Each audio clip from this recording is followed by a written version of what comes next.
Hi, welcome to a special edition of Education Matters. This is part of our series on school security, conversations on school security. With me is the Chief of Police for the Maple Shade, the City of Maple Shade, Gary Gubbie.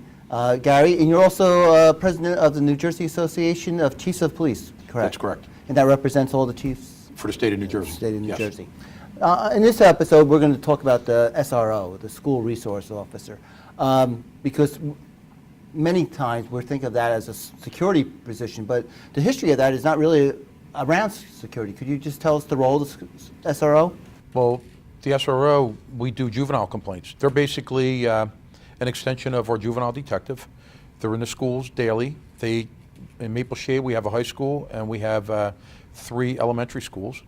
And our school resource officer travels all those schools throughout the day and engage with the students. Once in a while, they may fill in to help with a class to teach.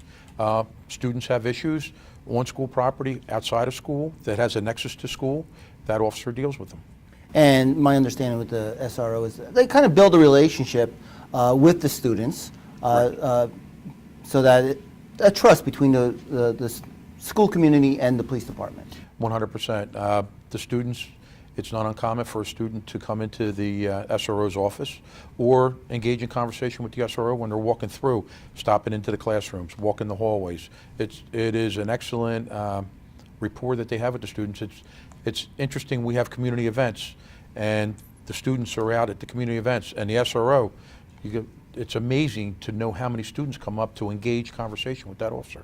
Now, we're looking at school security, and people look at the SRO as being the police officer in the school, and there used to be more of the SROs. My understanding is that it was initiated through a grant. So how does a school district and a municipality try to finance the SRO since there's no funding for that from the federal government? Well, back in 2010, I approached our superintendent at the time there and talked about maybe like a 5-year, 6-year plan to start funding the officer, because they're dedicated over 90% of the calendar year to the school, full-time to school. We'll get the SRO back during the summertime to do some police functions, the normal lifestyle of a police officer then. But, and the township and the school board, they worked it out, and now we're just about at 100% that they're funding the SRO. Okay, and in a previous conversation, I thought it was very interesting what you do in Maple Shade with your SRO in the summer. You explain what you do to that, because it helps. What we do is in the summertime when school's closed, I know they're prepping for the next school season, but also we put them out on a bicycle. They ride the neighborhoods, the shopping centers, and they're engaging with the kids. The kids can relate to that officer saying, we know you from school. It's nice to see you out on the street. And also they get to be physically fit, riding a bicycle around for the summer. And so the SRO, just in closing on our conversation, while they will help with security, their role is much more expansive than that. 100%. They'll do juvenile petitions, detentions. They'll work with that. Also, they work with some of the athletic programs.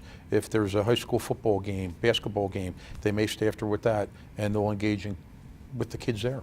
Okay, I'd like to thank Chief Gubbie for joining us on this Education Matters on the role of the SRO.